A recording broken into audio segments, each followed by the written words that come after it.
Get ready for the dictation. Dictation will start in 5 seconds. Start.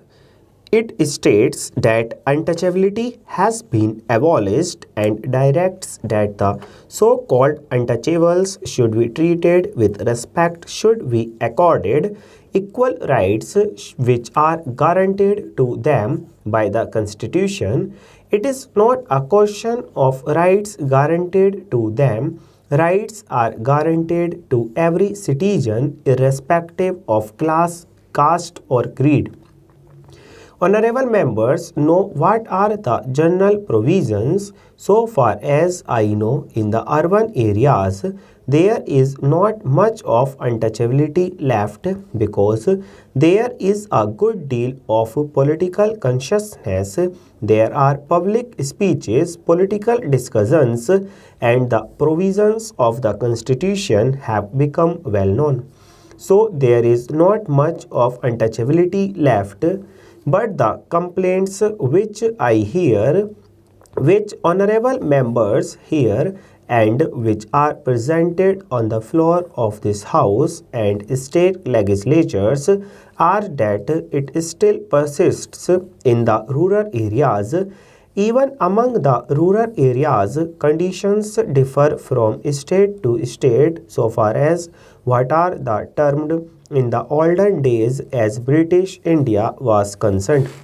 That has been undergoing a continuous process of political education and social education under the great and inspiring leadership of Gandhiji for the last 30 years, and his message had reached every single village in British India. What we used to call in the olden days in the Indian states areas which are now represented by Part B and Part C states, I fear that the conditions existing there are not so advanced in this particular matter as conditions in other parts of India. In Rajasthan, Madhya Pradesh, Punjab and other places, all things still persist. In these terms, progress is bound to be slow and a good deal of propaganda and persuasion is required, and what is more necessary is a personality. The man who preaches should be one who inspires respect and veneration. If he goes and conveys the message, people listen to them. I have always held the view, Mr. Chairman, that while the legislature must act, is bound to act, should act and take measures to show to every citizen of India that this untouchability business shall no longer be tolerated. At the same time, we must always bear in mind Gandhiji's teachings that there should be to supplement the legal process active social propaganda among the people. This was what I intended to say.